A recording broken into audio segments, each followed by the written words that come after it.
Good morning, everyone. Felicia here. Welcome to the Heart Core Hustle. When you hustle from the heart, it's not hard because you're doing what spontaneously inspires you from within. This show is all about business, biceps, and spirituality, and it's brought to you by the Ultimate Pub House, the ultimate way to get your book published and use it as the ultimate personal branding tool to create multiple streams. Check out ultimatepublishinghouse.com. So, our special guest today is actually a Trappist monk. He's been cultivating silence for almost 3 decades, probably almost 4 decades, actually, and his brother Ben. Today, we're going to be discussing love and wisdom and how you can achieve any goals that your heart desires during this current world state and at any given time, really. So, without further ado, to bring on Brother Benedict Garlinsky. And I hope I pronounced your name right, Ben. That's correct, Felicia. I'd like to start So, by Ben, thanking you for. Okay. I apologize. Go ahead, Ben. No, I'd just like to thank you for allowing me to say a few words here this morning and be connected with everyone. And I'd like to welcome everyone to the monastery I reside at, St. Joseph's Abbey in Spencer, Massachusetts. And I look forward to sharing this hour with you. It's really a privilege. It's really a privilege to have you on the show, Ben. So, tell us, Ben, when did you enter the monastery? Yes, I entered the monastery in 1974. I had finished college. I got a degree in engineering, and I was just visiting St. Joseph's Abbey. It changed my life, and I would invite any of you, if you're ever in Central Massachusetts, to drop by. Not with the current world situation, but even with the current world situation, the vibrations here are just wonderful.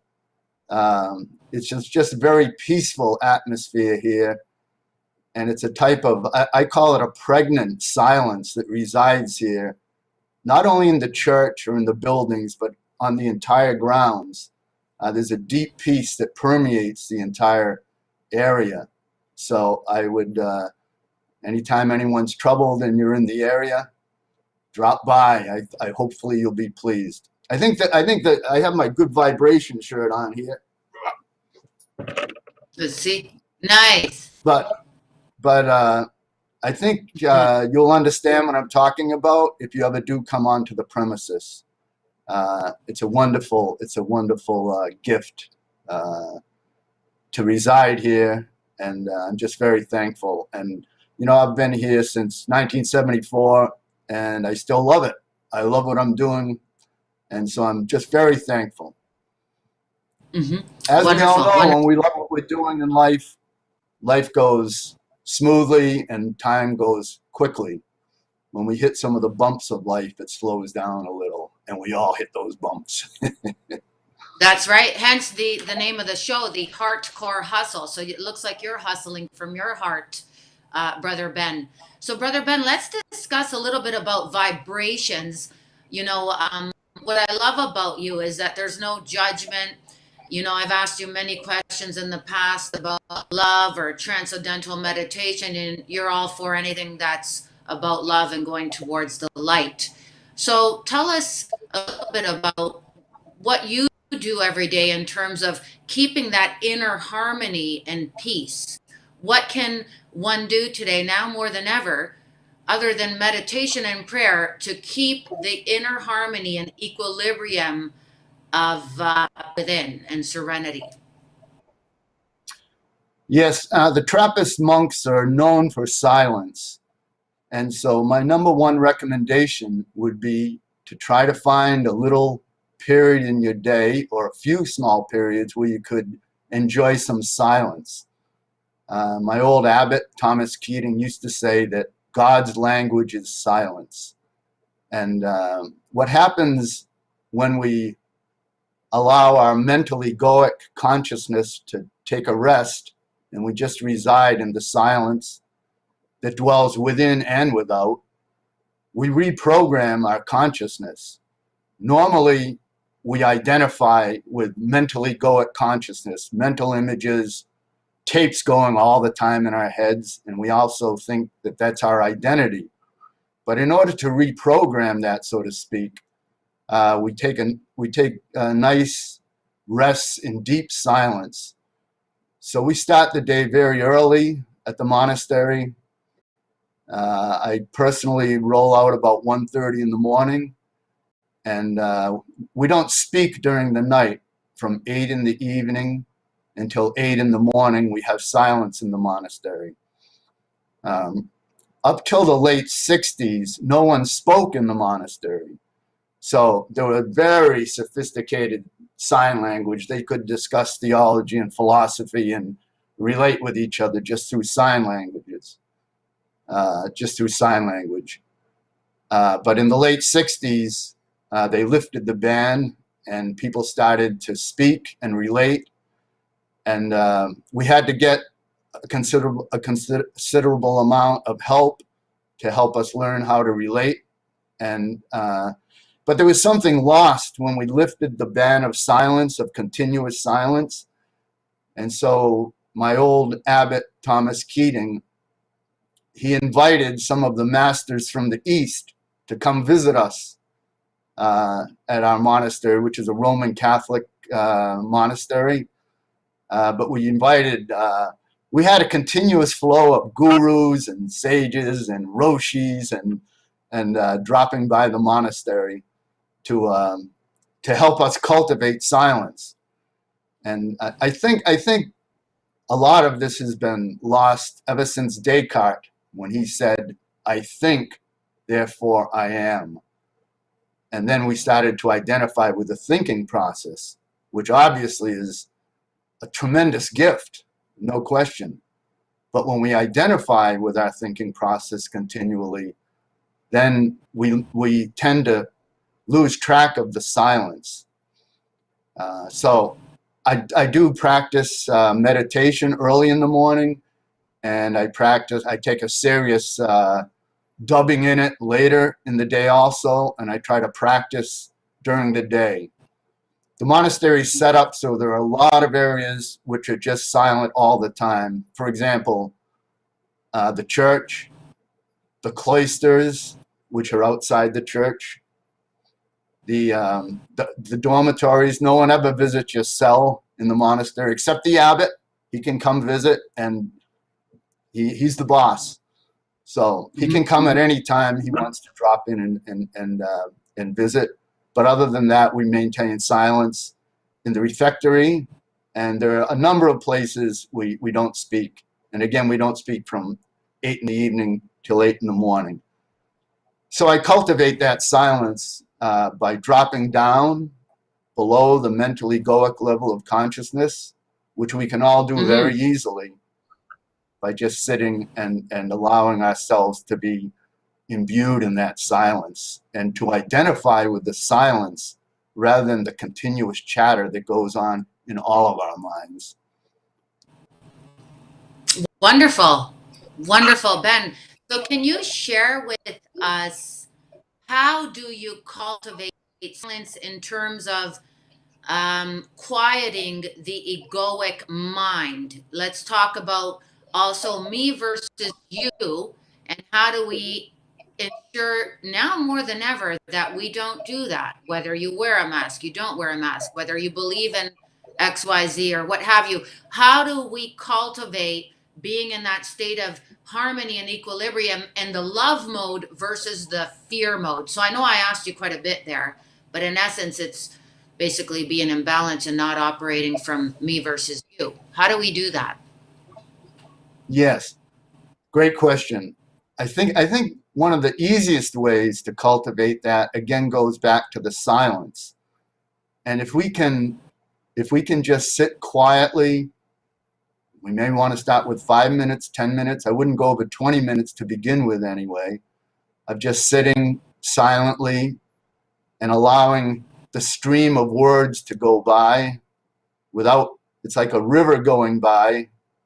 We allow it to go by, but we don't grab at anything we see going by on the river. We just keep dropping down into more and more silence. And what happens when we do that, it's like a white cloth. So we have the white cloth here and the blue dye down in the dish. And when we take the white cloth and we dip it into the blue dye and we pull it out, it's still white. But if we dip down again, pull it out, dip down again and again and again, we continue to drop down into the silence. Sooner or later, whether the cloth is up here or down in the dye, it's going to be blue all the time. So what we're doing is cultivating through silence a different identity, one different than our mental egoic consciousness. And that permeates our entire lives. Once we continue to practice the silence, whether the cloth is up here or down in the dye, it doesn't matter. It's permeated everything at all times, and that includes everything. There are always lots of thoughts and attractions and addictions that are part of our life. But once we cultivate some silence, we get a little different identity than just the mentally egoic consciousness.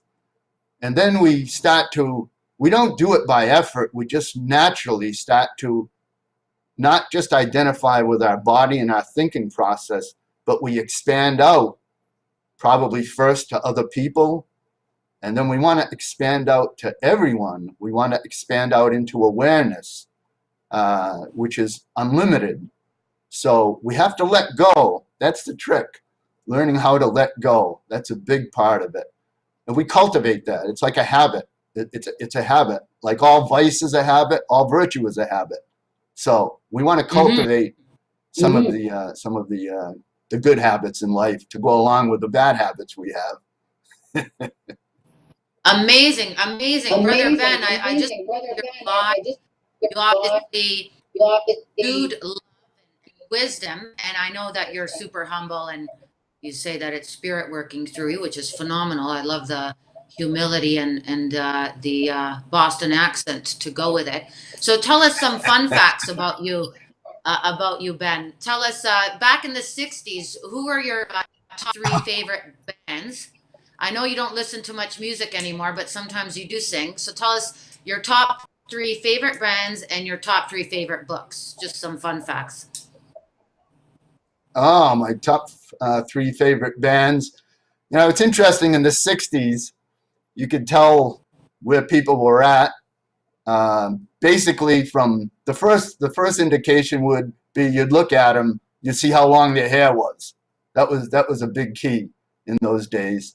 So I would just mention maybe three of my favorite bands in order of my favorite down, and I had the privilege of viewing these bands. Number one would be Jimi Hendrix. Boy, that says a lot, doesn't it? Anyway, I can't let Jimi Hendrix go without just saying something about his performance, if that's allowed, Felicia. Jimi Hendrix had an amazing Jimi Hendrix had an amazing ability to take everyone in. When you were at one of his concerts, it was just like he was doing the concert for you. He had allowed himself to let go of himself. He had let go into the music. Everyone was on the same vibe in those days. And it was just, he could expand. Often we start with intimacy with one person, and then we can expand out to a few people, maybe to a seminar or a group.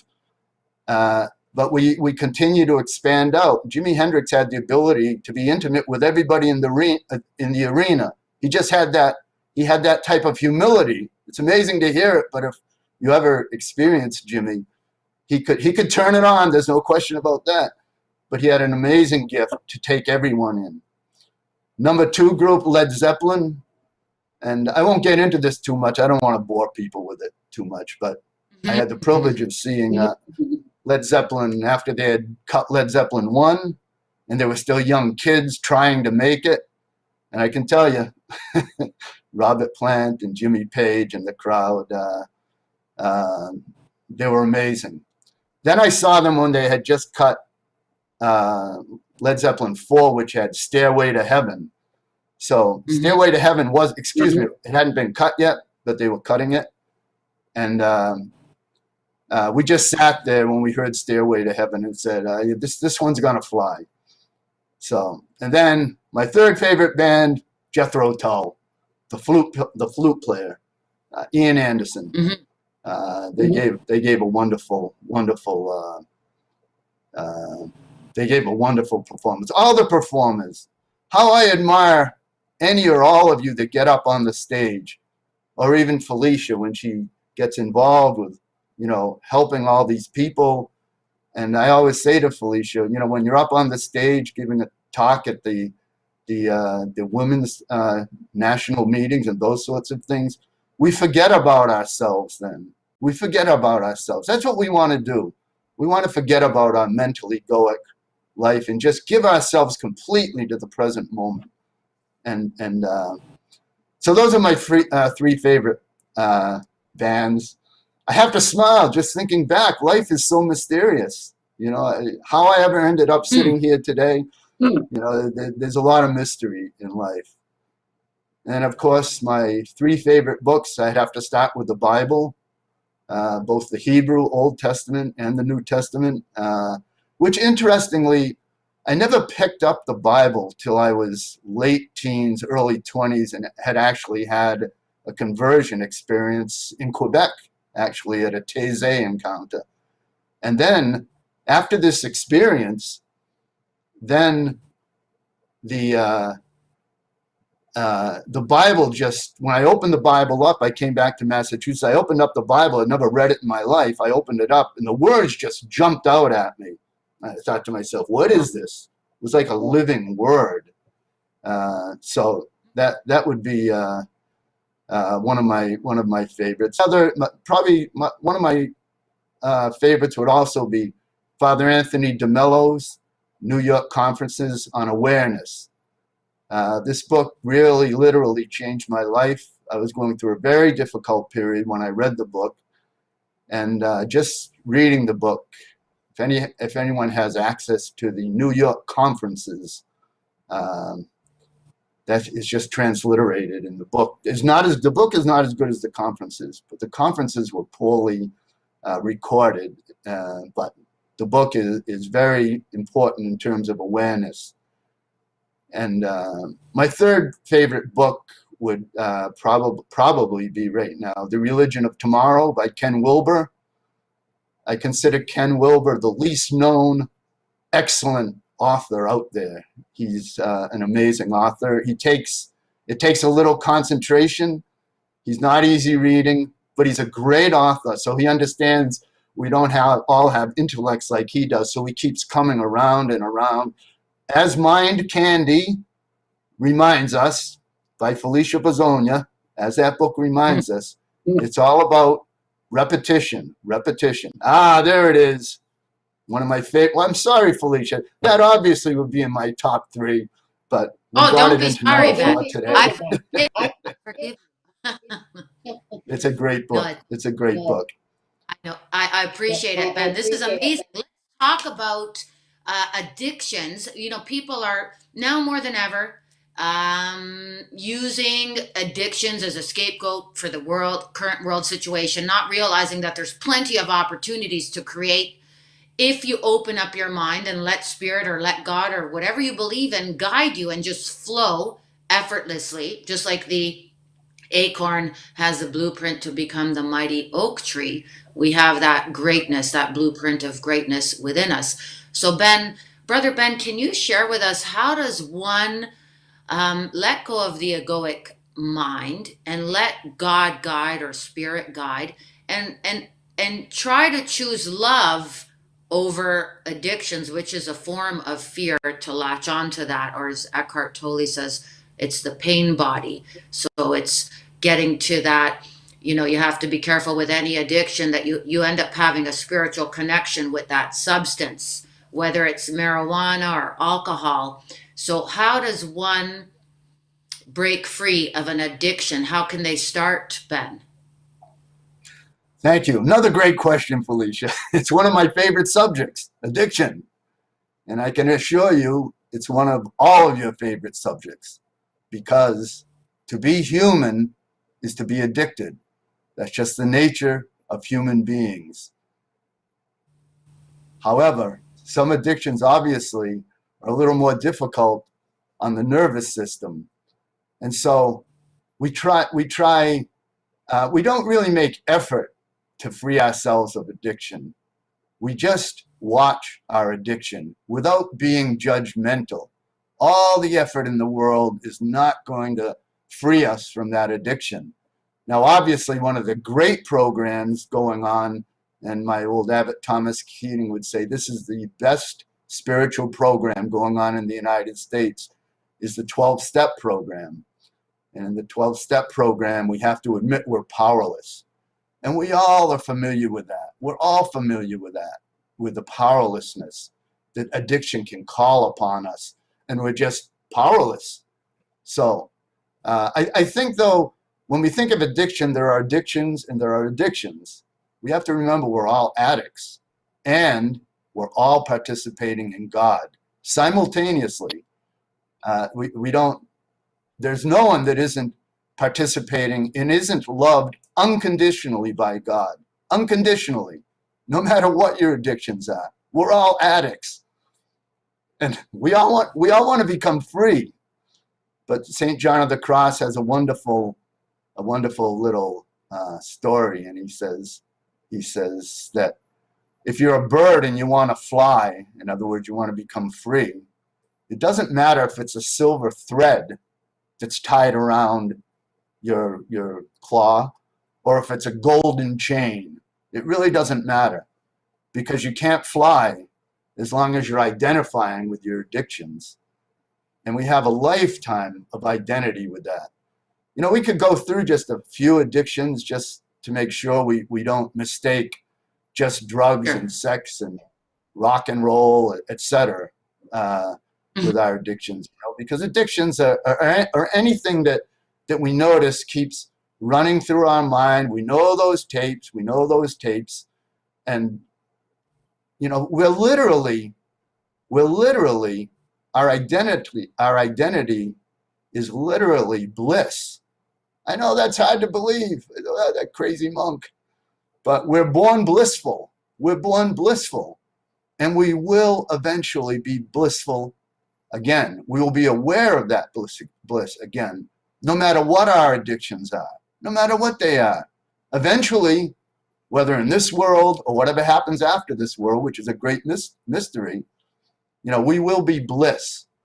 And the problem with the bliss, of course, is that we have these addictions. So instead of identifying with the bliss, which we do as a little baby, you look at a little baby that's getting a lot of love, you look at those little eyes, it's blissful. And we end up with bliss. But the bliss we end up with in the end is an informed bliss.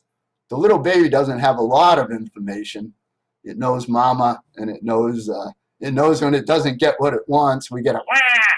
But otherwise, but I would like just to say that our addictions and our attachments are what prevent us from enjoying the bliss, which we're all enjoying right now. We're all enjoying it right now. The problem is we have layers and layers of conditioning in our minds, and we have the opportunity to start letting go of some of those layers, because we do have a direction we're all going in. And again, I emphasize all.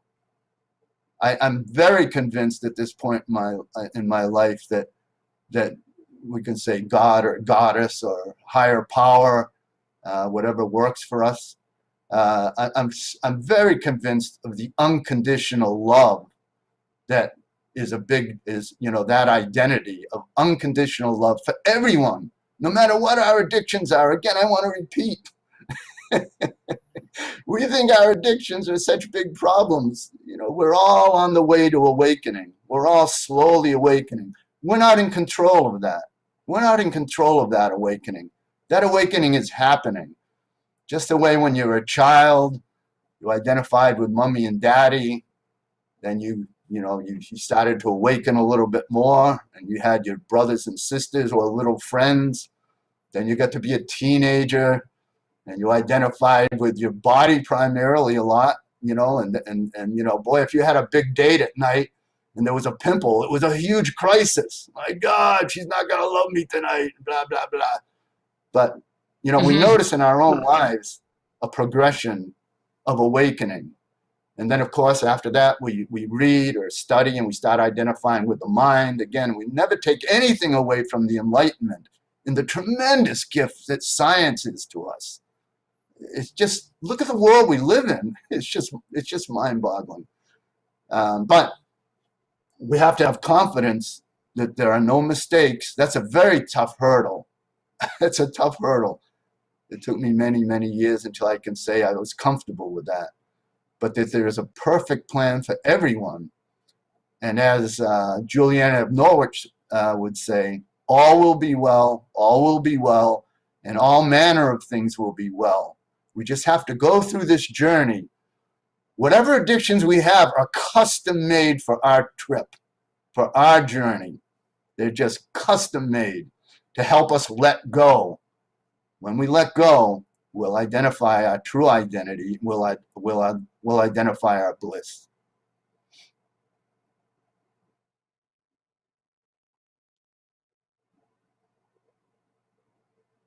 Are you there, Felicia? Ah,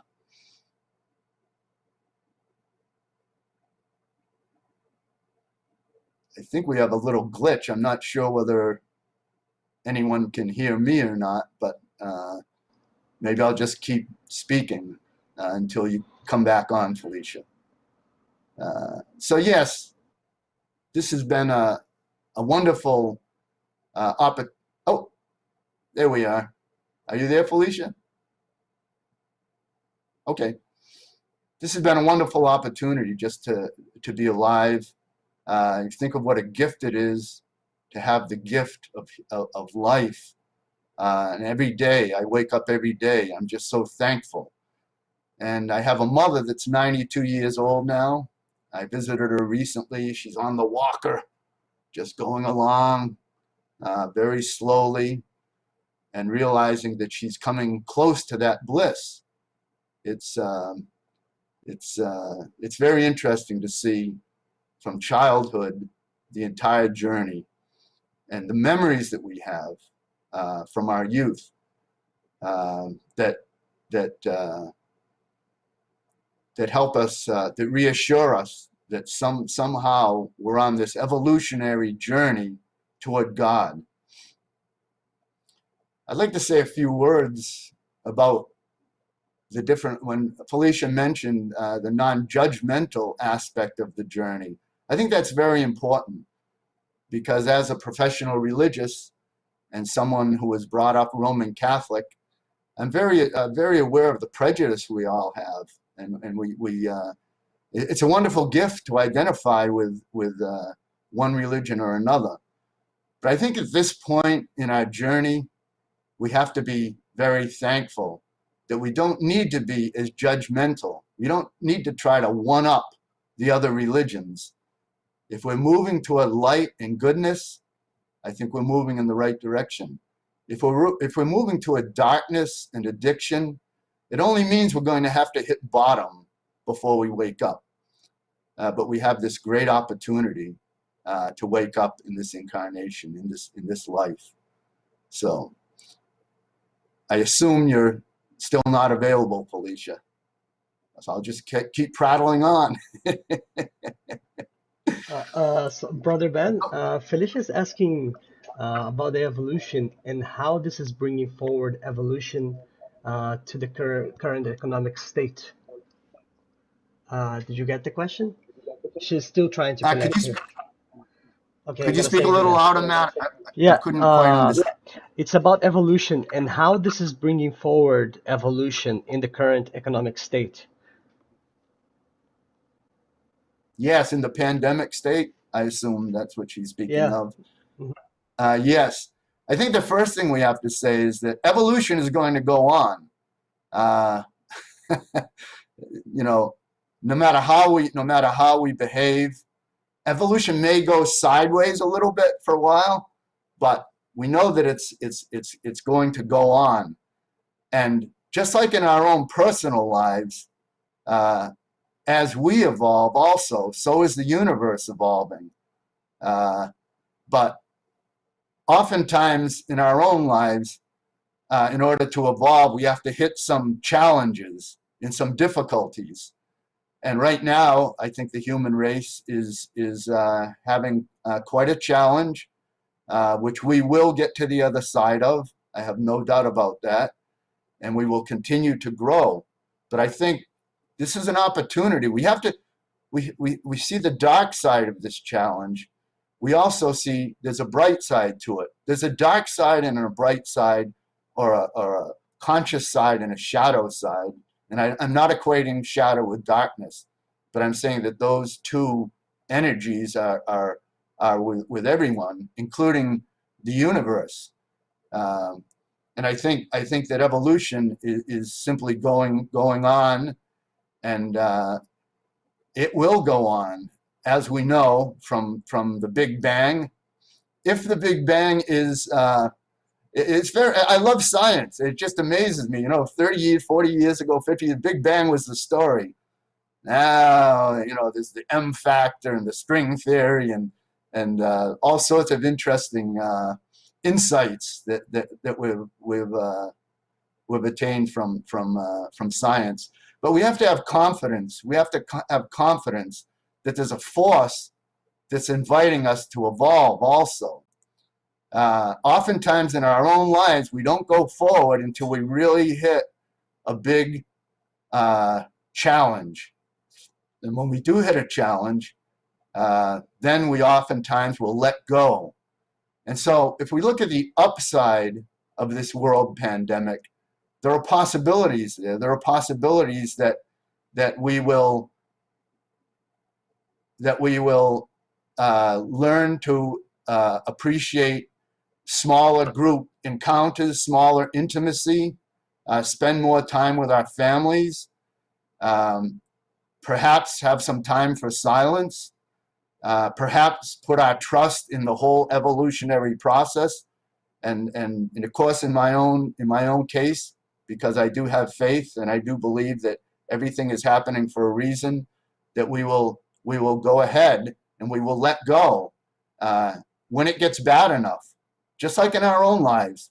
Oftentimes, I know a therapist, he would say, one of the most difficult decisions I have to make when someone's in therapy and having a very difficult time is to whether to let them go down, go down, go down, and should I rescue them? Should I pull them out? Should I try to help them get the right insights they need? Or should I just let them go to the absolute bottom?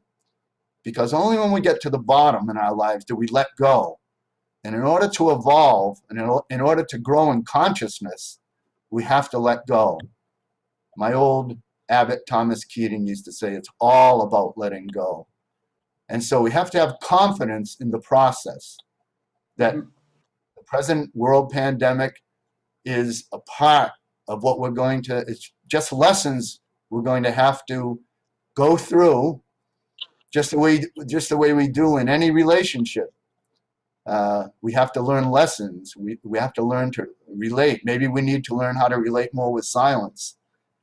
Are you back, Felicia? I'm back. I tell you, You're I've back. been Welcome. I kept faith. I'm cool and calm. I'm using my phone now. It's all good. I'm agile, agility. We've been tested here. So I'm glad the show went on, and thank you, Matt, for helping out. I'm not sure what's going on. It's all good, but I am on my phone, and let's continue on, Ben. So thank you for your patience, and thank you, Matt, for intervening with some questions that I was texting you. So where did we leave off, Ben? I wanted to ask you about the current evolution. I know you were covering that just now, but Yes. every 100 years, Greg Braden says this occurs in order to move evolution forward. So although some may, believe that there's a conspiracy going on or the virus was created or what have you, none of that matters in the end. Correct, Brother Ben? Because this is all part of evolution, and there's actually beautiful things happening behind the scenes. Can you explain that from a monk's perspective, how we could take advantage of this current vibe? Thank you, Felicia. I love listening to Felicia. She's very informative. But again, I would just stress that we have to have confidence that this is not a mistake, that we will get through it. It's an opportunity for us to grow in the present moment. The present moment is a vital part of awakening and a vital part of going through this present pandemic. And we're all invited to that present moment. We really need to, in some way or another, try to cultivate that. And this is an invitation for us because things are a little bit quieter now. We can turn off our phones a little bit, maybe, and spend a little more time cultivating the present moment, which really invites us into awareness. When I say awareness, I'm not speaking of consciousness of something. I'm speaking about just watching ourselves, just watching ourselves. As far as I know, and I'm not an expert on this, but as far as I know, human beings are the only people that have the ability, the only species that has the ability to watch themselves. Now, there may be some well-evolved animals that can do that. I don't know. But I know we do have that ability. And so we have the ability to watch ourselves and we watch ourselves non-judgmentally in the present moment. That's how we cultivate the present moment. We just watch ourselves. We don't make any judgments about what we're seeing. No judgments. We're just watching to understand. To understand. This is a wonderful gift of the social sciences, and I'm thinking particularly right now of psychology. You get a good therapist, and a great therapist can be very helpful.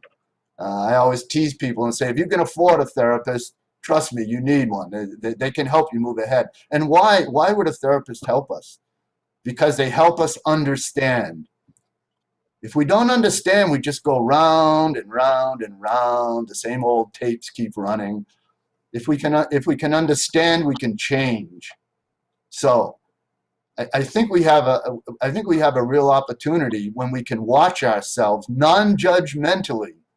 It doesn't matter what we're seeing or doing, and we're not making a big effort to change.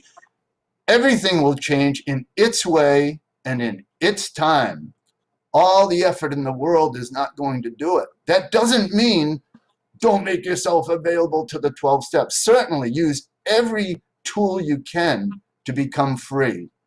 There's no question. But do not, as we all have for, oh God, so much time of our lives was spent judging ourselves instead of being in the present moment and just watching non-judgmentally. If we can do that, we can expand that out to others and invite others to become free, to become freer by not judging them at all. We don't have all the information. I don't care what anyone or what the problems are, or we can go right down the list. We're all familiar with the list. So we just don't want to get stuck in making judgments, because then we stop evolution. We get stuck again in the mental egoic consciousness. If we can let go and just enjoy what we're watching, we'll know we're changing a little. We can watch some of our absurdities and giggle, have a little laugh at it, instead of taking it so seriously.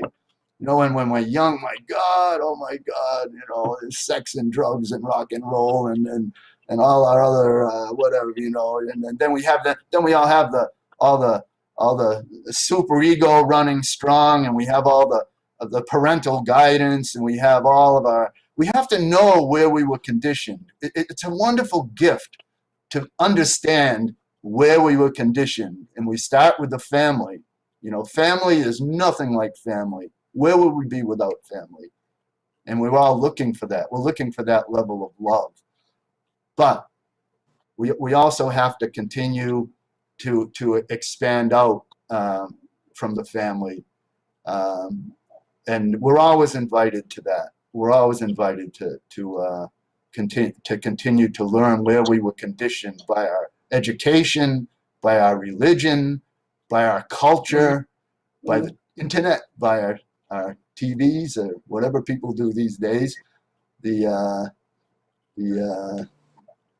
crowd that they're building now, the robotic crowd now, anyway, it's not coming up right now, but they're on their way.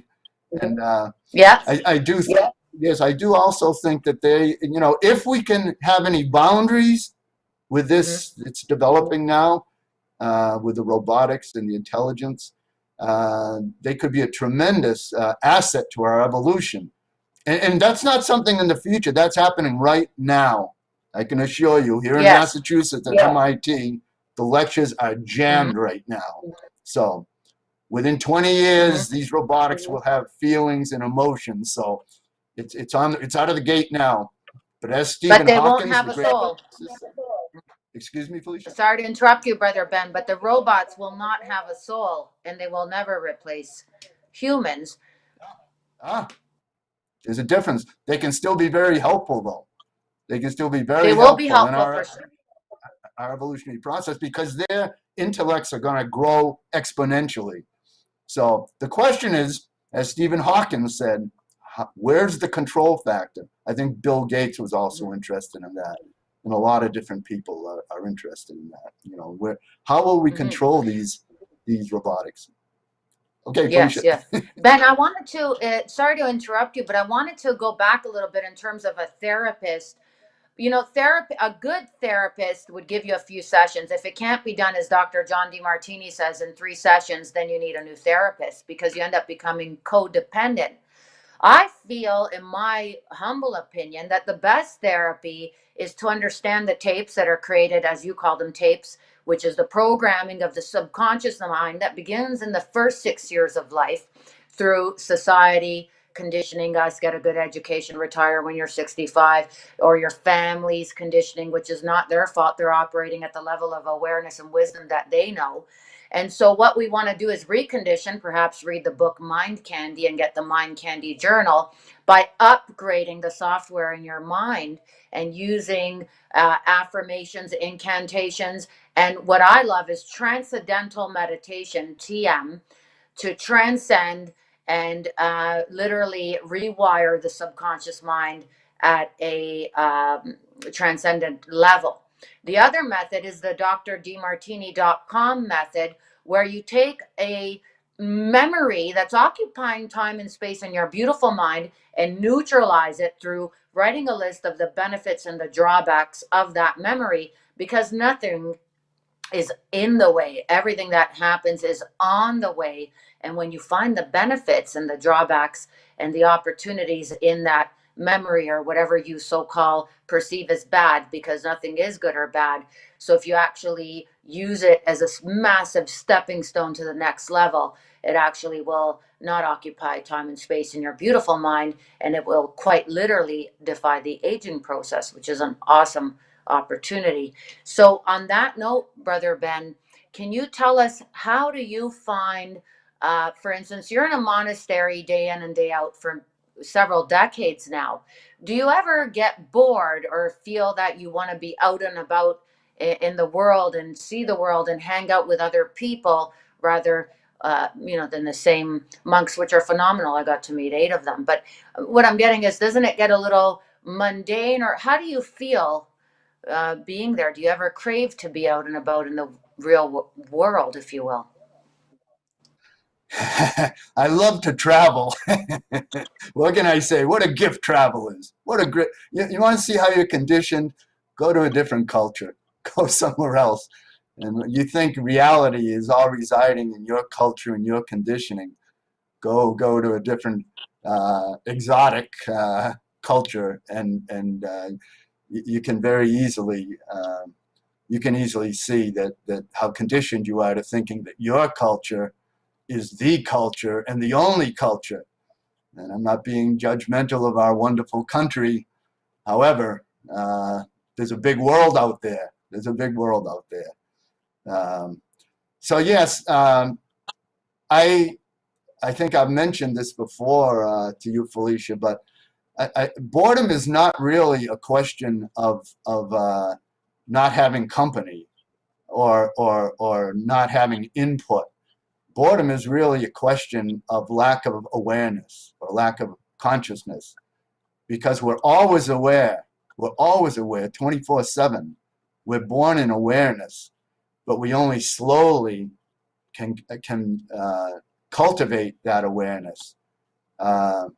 So we always have that opportunity to cultivate that. And I think that's what therapy can do. It can help free us up. And again, we have to have the right therapist. We have to have someone we can connect with and that we have confidence and that we can share intimately with if that opportunity comes. But I think also beyond therapy and again, the therapy helps us understand so we can change, so we can get freed up from some of our addictive and mentally egoic tapes that are running in our head. But I do think also beyond therapy, there's a silence. There's a silence that we really want to cultivate, because we want to find out, who am I? That's the big question. In the East, the big question is, who am I? In the West, through the centuries, the question has been, who is Jesus Christ? What is the epistemological problem, philosophy, theology, etc.? All very important. Word, very important. But we also want to find out who we are. And who we are, we will find out with this awareness by just watching ourselves.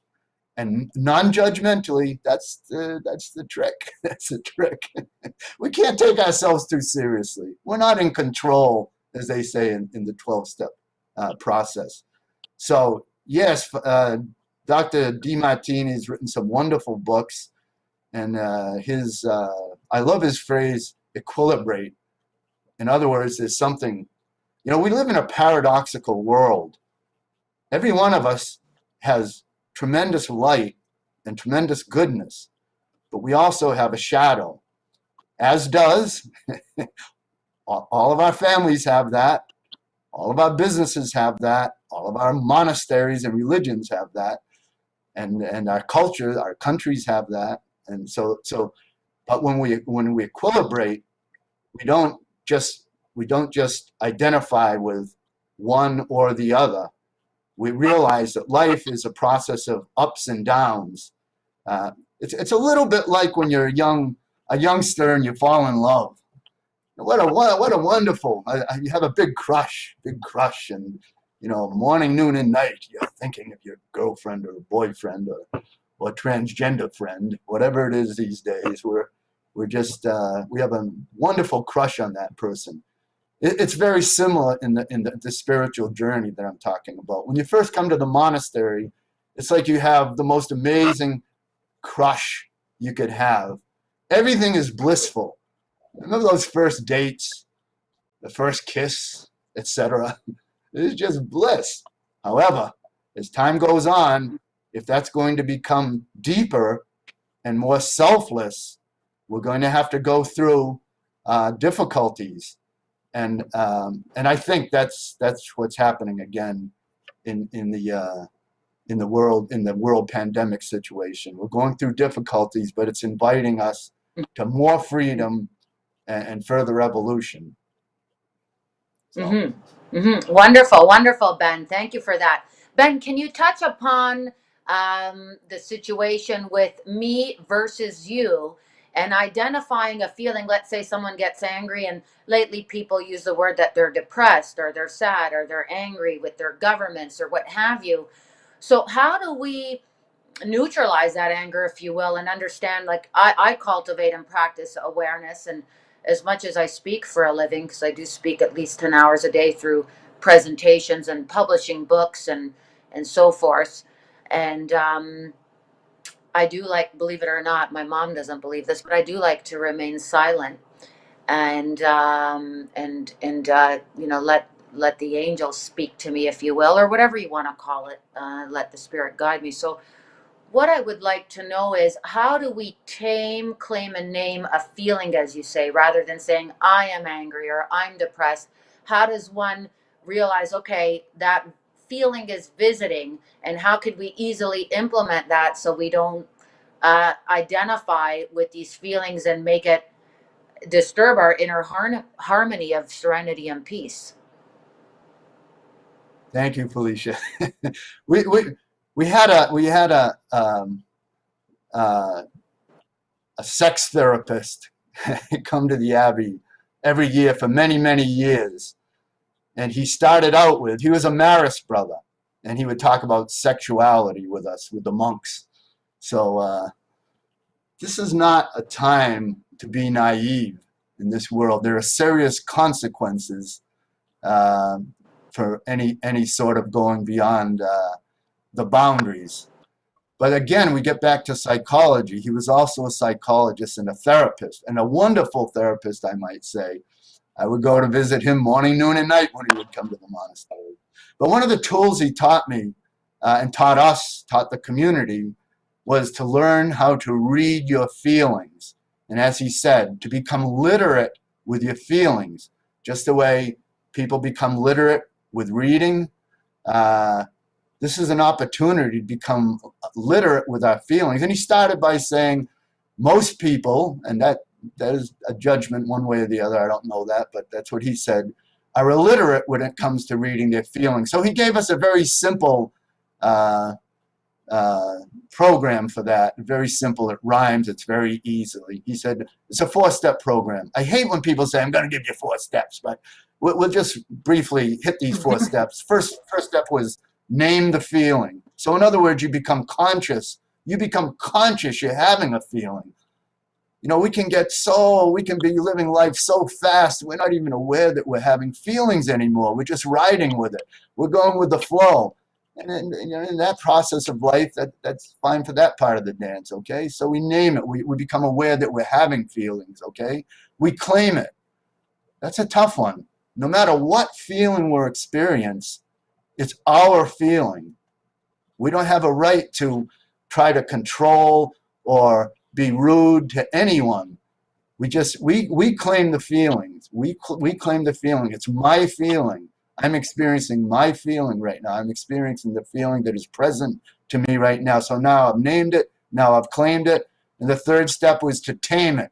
This is very difficult because once we name it and claim it, that doesn't mean that those strong energies go away. They don't.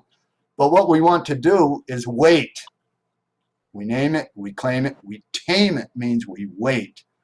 So we wait till the emotions die down a little bit so that we can think straight. And then if and when the opportunity comes, we name it, we claim it, we tame it, then we aim it so that we don't allow people to bulldoze us or get away with inappropriate behavior toward us. So we name it, we claim it, we tame it, and we aim it. And again, I would emphasize this is a habit. I work in we have a business, Trappist Preserves.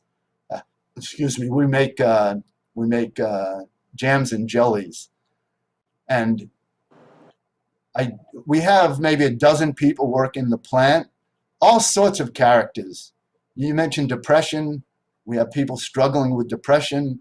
We have people struggling with bipolar situations. We have left brain people, right brain people. So we have all sorts of relationships are a workshop for learning to read our feelings. But again, feelings are like the practice of meditation. It's a habit. It's something we want to cultivate. We could all start right now with just trying the naming, claiming, taming, naming, claiming, taming, and aiming. We don't want to go with our anger, so to speak, go with our lust, go with our jealousy. We want to wait. We want to wait. If we can, we have to get the joke here. If we can, we wait so that we don't create a me versus you situation. If we jump right on somebody with anger and we send those vibrations, we want the good vibes. But if we send the bad vibes, we send out a me versus you situation, which is never the case. As a physicist will say, and please excuse me if there are any professional physicists and scientists out there, because I know, I love to read pop physics. I don't run the calculus. I did have some in college, but it's wonderful it's wonderful when they say it's one quantum soup. It's one quantum soup. We're all interconnected. We're all interconnected. Not only with each other, but with everyone, everything, every thought we have, everything. We're interconnected, all of us. But that's way, that can take a while to develop our awareness of that. And again, the best way of developing that is spending some time in silence. We have a tool like being able to read our feelings so that we don't get, as you mentioned in Mind Candy, Felicia, so well, and you repeat it, that we don't become negative. We don't become negative. Negativity poisons these good vibes. I'm telling you, it just creates a me versus you situation. And I will just end this little idea or answer with a quote from Thomas Jefferson. And he said, "I've never seen good come from a heated argument." That's quite a statement to make. It doesn't mean we don't have arguments. If we care about each other, we're going to have arguments. You girlfriends and boyfriends and everyone, boyfriends and boyfriends, everyone. We all have heated arguments because we love each other. But we want to get right back to now. We let that go down the road. Fine. Get back to now. Don't get stuck with a me versus you negativity. It just poisons our whole system. It poisons our health. When we can continue with the good vibes, it ups our endorphins. We feel better. We enjoy the bliss, and we realize how fortunate we are to be all connected with each other. But we have to let go. This conditioning is oh, my wonderful country right now. The polarization is we're learning. We will learn. We will all learn. Mm-hmm. Amazing. Wow, Brother Ben, I could feel the love. Amazing, amazing wisdom. And, we are here to cultivate, as I learned in TM Transcendental Meditation, 200% success or 200% life. 100% is the inner and 100% is the outer, your vocation or whatever you're here to create. Precipitated thought. And I'm here to publish books. It's been 15 years and I love it. Over 2,000 books to date and 11 of my own. And I know that you create beer, jelly, and jam as a Trappist monk in order to generate revenue. So feel free, anyone that's watching or listening today, check out the Abbey's website, and you could actually purchase some Trappist preserves or beer. Even if you don't eat or consume beer, maybe you want to support the Abbey and just give away the jelly and jams to your friends and family and the beer.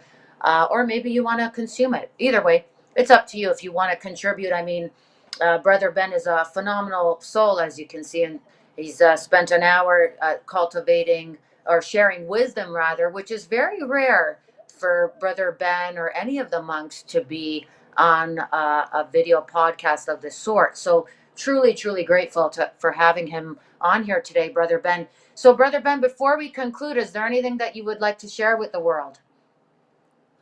Yes, I just like to. I just like to say this because I hate know-it-alls, and I just have a little. I'm the one chatting away, and of course you're facilitating everything, Felicia. But I'd like to come back to something we've mentioned many times. When we were young monks, we were all seeking unity with God and enlightenment, and but I would like to assure all of us of the enlightenment that resides with us. And my favorite definition of enlightenment is this. Comes from Father Anthony DeMello. I'm an ass, you're an ass. Expect nothing else. The emphasis is not on the ass. We're all familiar with that. It's the expectations that make life difficult. And I would balance that out with Dr. DeMartini to equilibrate. I'm a god, goddess. You're a god, goddess. Expect nothing else. God is living through you. We are literally participating in God's love, unconditional love for everyone. And maybe I could close if I can pull up this.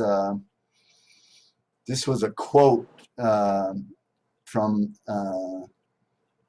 It's not going to come up right now, I'm afraid. But